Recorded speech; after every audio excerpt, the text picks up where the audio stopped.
New questions and ideas. The story of the Buddha.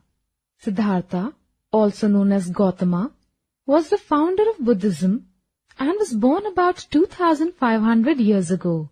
This was a period of changing times when many Mahajanapadas were growing powerful and life was changing in villages and cities. Many thinkers were trying to figure out the changes that were happening and tried to find the true meaning of life. Lord Buddha was a Kshatriya and belonged to a small Gana called the Sakya Gana. He left the comforts of his home at an early age and wandered from place to place in search of knowledge.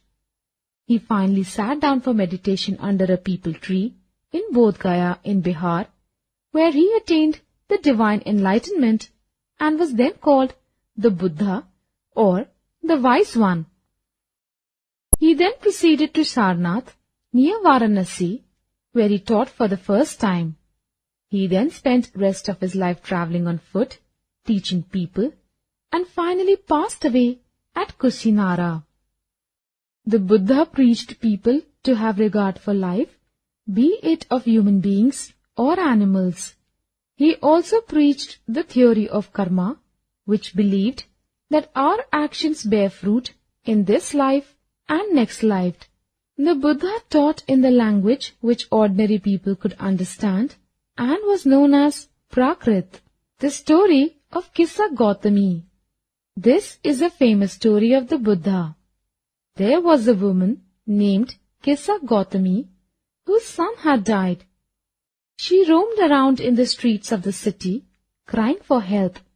She met Buddha, who said that he could bring her child back to life if she could bring mustard seeds from a house where nobody had died.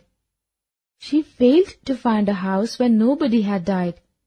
She went from door to door, but found that someone in the house, father, mother, sister, brother, had died.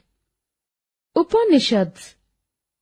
Thinkers around the time of Buddha, or perhaps a little earlier, were trying to find answers to difficult questions of life, like life after death.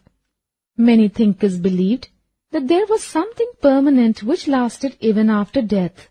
This they described as Atma, or the soul, and Brahman as the universal soul.